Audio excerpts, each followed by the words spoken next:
E aí, sétimo ano, tudo bem com vocês? Bom, na aula de hoje nós vamos falar sobre os órgãos reprodutivos das plantas, tá bom? Então a gente vai perceber como que as plantas fazem aí a sua reprodução. Então, nós primeiro vamos relembrar o ciclo reprodutivo aí das briófitas e pteridófitas. Lembra aí das briófitas, os musgos, né? Vamos começar aqui, como é um ciclo, a gente pode começar de qualquer lugar, mas vamos começar aqui, ó. A gente tem uma plantinha que libera gametas masculinos, uma plantinha que libera gameta feminino. Precisa de água para esses gametas se encontrarem.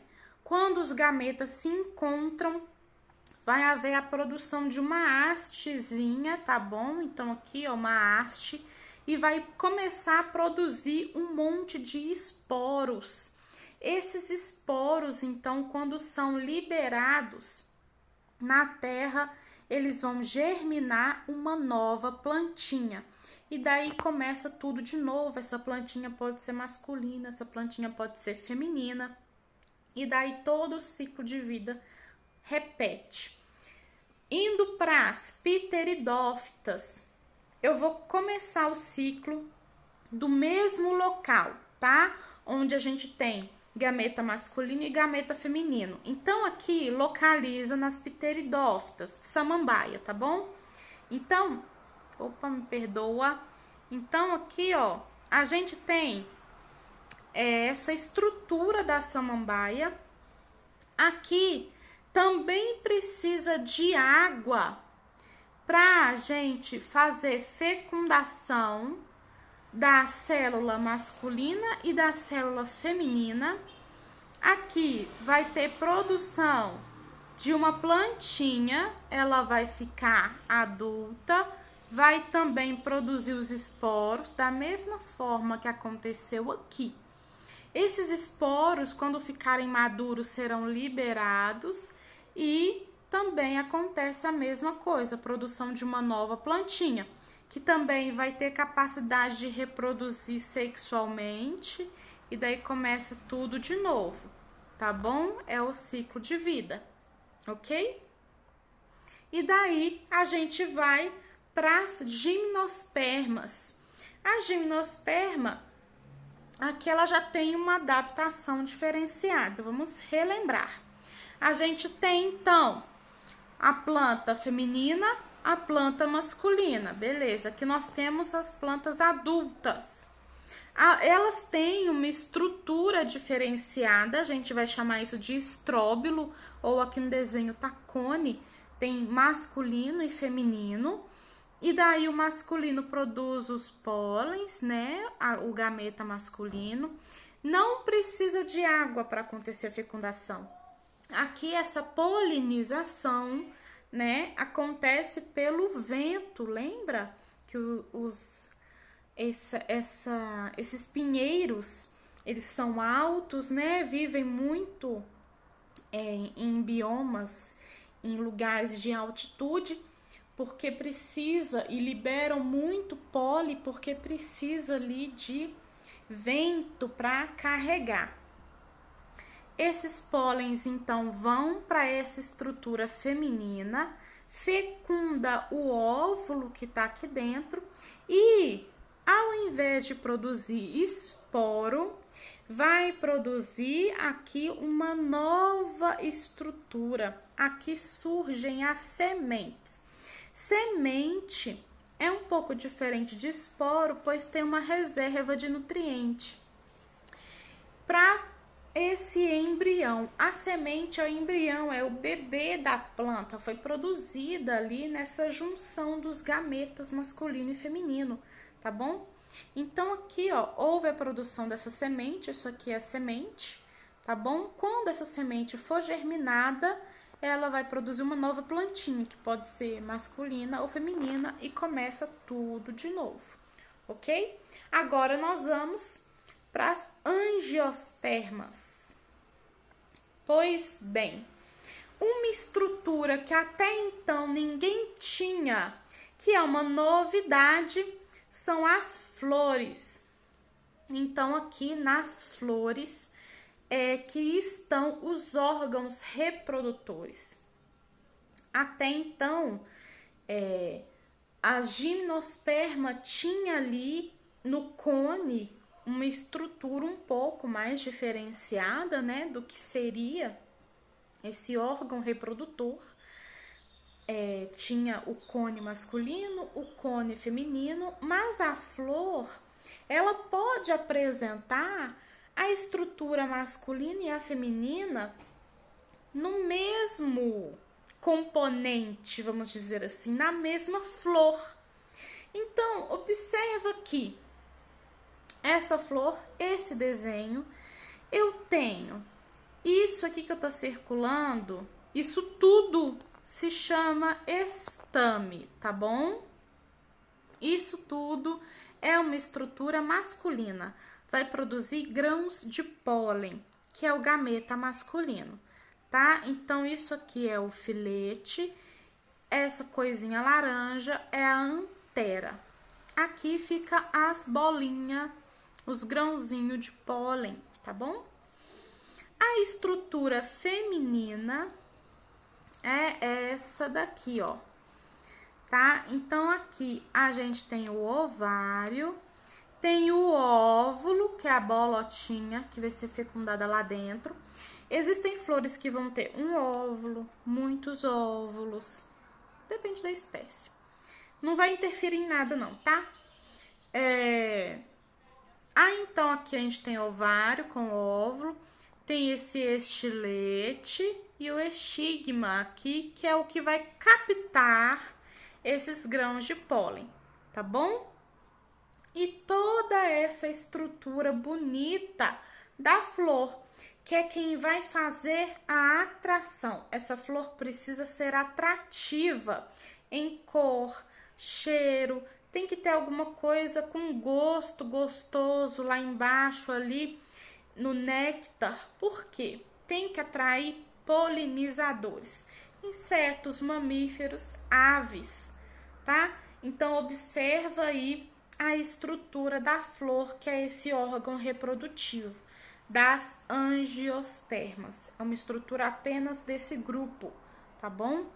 Sempre que você estiver aí andando na rua, observa, pega uma flor, tenta ver quais são as estruturas, pega, olha, dá ali, né? Tenta abrir para ver se você entende o que está acontecendo. Essas flores mais abertas, que tem as estruturas aí desse jeitinho, elas são mais fáceis de ver. Algumas flores mais fechadinhas fica um pouco mais difícil, mas com o tempo você vai acostumando, tá bom? Em identificar o que é estrutura masculina e o que é estrutura feminina, tá? Além de ser muito bonito. E daí tá o show da polinização. Eu amo ver isso aí, pra mim é a coisa mais linda do mundo, além da gente poder ver bumbum de abelha. Ai, que coisa mais gostosa. Presta atenção, polinização é relação de sobrevivência entre seres vivos diferentes. Olha que coisa mais linda.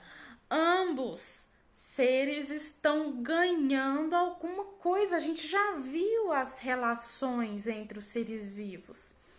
Esses animais, eles estão ganhando algum tipo de alimento.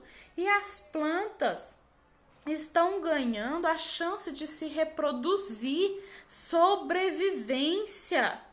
Então, é uma relação maravilhosa que foi construída durante toda a evolução desses seres vivos. Presta atenção.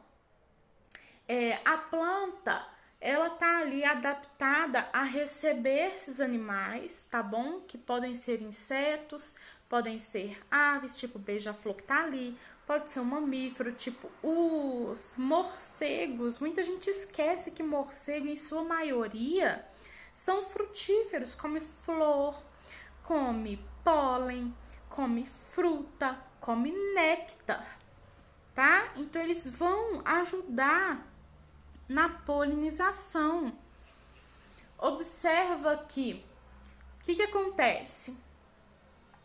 Apesar de uma flor ter a estrutura masculina e a estrutura feminina, não é inteligente a mesma flor se autofecundar, a mesma planta se autofecundar. Biologicamente, isso não é interessante. O legal é que uma outra planta que tem um DNA diferente traga o seu pólen para essa, tá bom? Para os DNA se misturarem, ok? Isso é que é interessante para a evolução, para a biologia da planta. Então, quem que faz essa mistura? Esses animais, os polinizadores, tá? Quando um animal desse, quando um polinizador desse vem para pegar um pólen, para pegar um néctar, ele acaba se sujando todo, tá vendo que ele acaba se sujando de pólen? Ele veio, se sujou, vai numa outra planta para pegar um néctar, ele acaba encostando em mais pólen, deixando o pólen daquela planta anterior na estrutura feminina dessa aqui, e assim a reprodução acontece. É maravilhoso. Então observa como que isso aqui está funcionando. Essa antera, essa estrutura produziu os grãos de pólen, tá? Um polinizador pega isso e leva para uma outra planta diferente, com DNA diferente. Isso é importante. E daí ele deixa aqui, tá? No estigma. Isso desenvolve essa planta, como se acordasse a planta. E daí esse grão de pólen, então, desce e vem aqui para o ovário. Lá dentro do ovário está o óvulo. Então, um grão de pólen fecunda esse óvulo. Da fecundação surge o quê? O bebê, não é? Então, do óvulo vai sair o bebê. Qual que é o bebê da planta? Quem que é o embrião da planta? Semente. Não esquece, do óvulo fecundado sempre sai semente. Beleza. O óvulo tá dentro da onde? Do ovário, que é essa estrutura maior que tá lá no fundo da flor. Esse ovário desenvolvido que guarda esse óvulozinho, esse ovário, depois, quando ele for se desenvolver, ele vai dar origem a quem? Ao fruto. Então, observa como que esse desenvolvimento da planta é maravilhoso. Todas as estruturas vão dando origem a alguma outra coisa. Essa semente depois ela vai germinar e vai dar origem a uma planta nova, tá bom? Então, olha aqui um show de imagens para vocês perceberem como que se dá essa evolução. O brotinho aqui da plantinha, da flor, né? Como que a flor vai se desenvolver.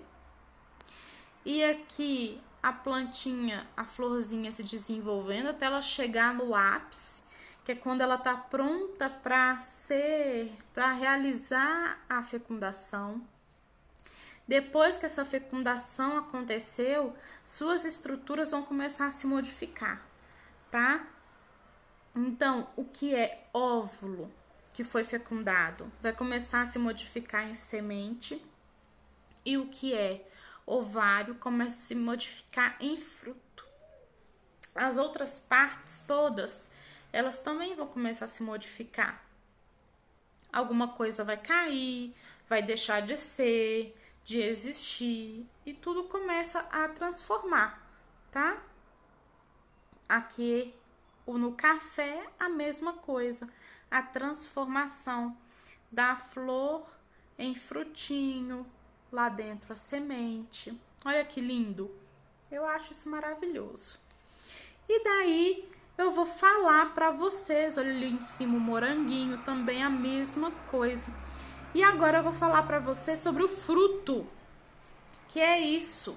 O fruto, ele também é uma coisa específica de angiosperma, mas nenhum grupo de planta tem, apenas angiosperma, tá? Então, flor e fruto é específico desse grupo.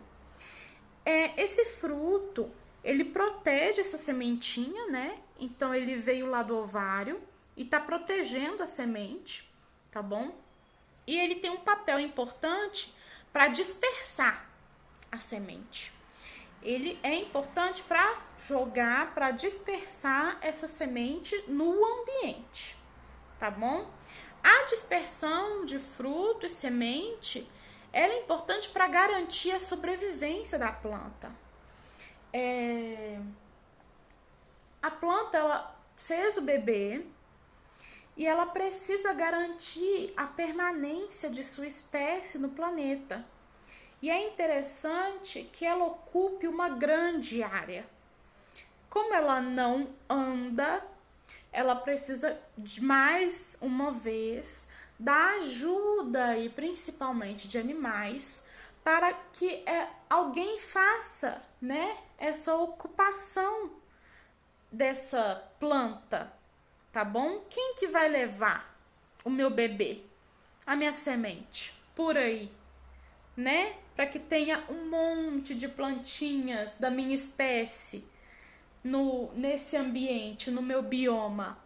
Tem que ter um monte plantada. Então, esses animais é que vão deixar esse rastro de planta, tá? Como que isso é feito? Como que essa dispersão é feita? Essa planta, ela pode produzir um fruto muito gostoso, muito atrativo. Então, o animal, ele vai comer, ele pode acabar engolindo essa semente, mas ele pode ser um animal grande, ele vai percorrer grande distância.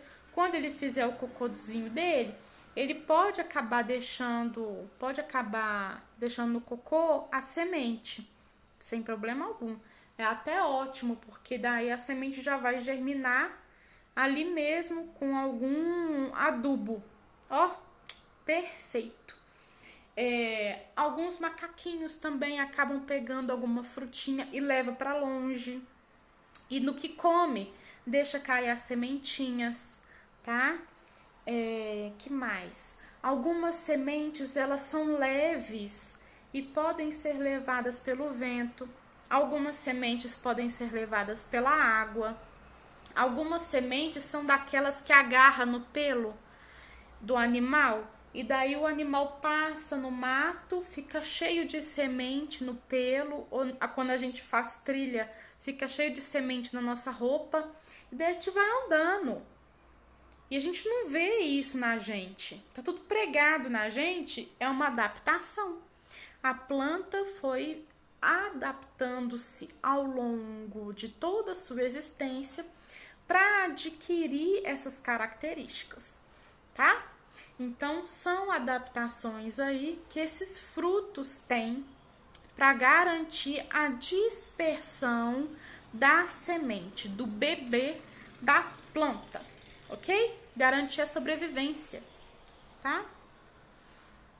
Perdão. Vamos para a próxima. E daí, vamos falar propriamente da semente. Lembrando que semente surgiu lá nas gimnosperma, permanece aqui em angiosperma, é o embrião, tá bom? Abriga o embriãozinho e tem reserva de nutriente.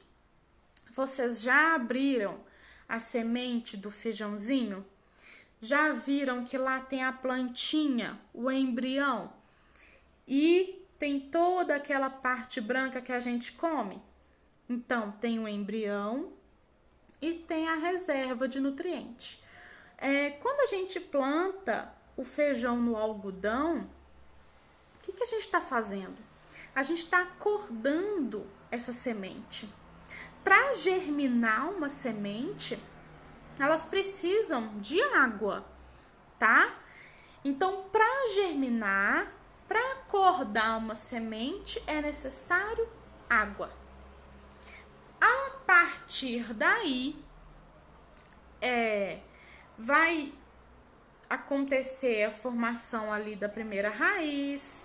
Se ela tiver no algodãozinho, ela vai abraçar aquele algodãozinho, vai desenvolver a raiz com água.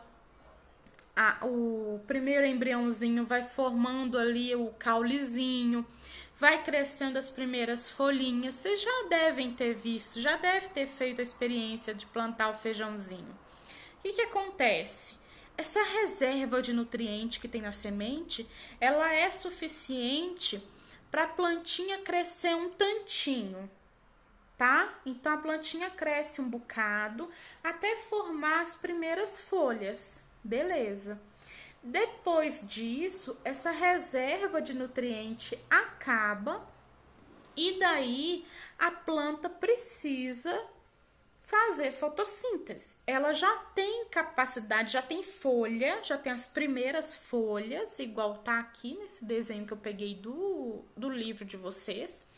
Já tem as primeiras folhas e já tá pronta para fazer fotossíntese. O que ela precisa então? Luz, precisa de mais água, então você tem que ficar molhando, né? Sem encharcar, porque senão ela pode morrer afogada. Aí sim ela vai precisar de nutrientes de um solo fértil. A partir daí você pode transferir esse feijão para um solo com nutrientes, tá bom? Um solo que está infértil também não vai adiantar muita coisa, tá? Então isso que é a semente, beleza? Então observa que nos casos de angiosperma, tô falando só de angiosperma agora, essa coisa da reserva de nutriente, ela tem um nome. Essa reserva recebe o nome de cotilédone. E daí existem, dentro das angiosperma, um grupo de espécies que tem duas reservas bem grandes de nutriente, e daí elas recebem o nome de eudicotiledôneas. É o caso do feijão. Tem outros, é óbvio, né? Mas o mais conhecido aí é o caso do feijão. Então, quando você abre, você vê o brotinho, né? E isso tudo aqui, ó, é nutriente. Olha, as duas bandas da semente, né? E tudo isso é nutriente. Tudo isso a gente chama de cotilédone. É reserva nutricional para esse broto poder crescer o suficiente até ter condição de fazer fotossíntese, tá bom? E daí existem outras plantinhas angiospermas que tem uma reserva de nutriente menor. Isso influencia o quê? Nada propriamente dito na planta. Ela vai continuar crescendo, ela vai ter raiz, ela vai ter caule, ela vai ter folha. É só uma reserva diferenciada, tá? É só o tamanho dela, que é menor, ela ocupa um espaço menor na planta, tá vendo que aqui tá menorzinha? É só isso, tá bom? Acaba também, a gente não vai ver essas diferenças, mas acaba que plantas monocotiledôneas, que tem menos reserva de nutriente na semente, e plantas eudicotiledôneas, elas também têm diferença de raiz, também tem diferença de caule, mas a gente não vai ver isso não. A diferença mesmo que a gente está estudando é essa diferença na semente, tá? Gente, se tiver dúvida, vocês anotem, me perguntam na próxima aula. Anotem tudo isso no caderno de vocês, tá? Estudem, façam exercícios do livro, tá bom? Um beijo para vocês e até a próxima aula.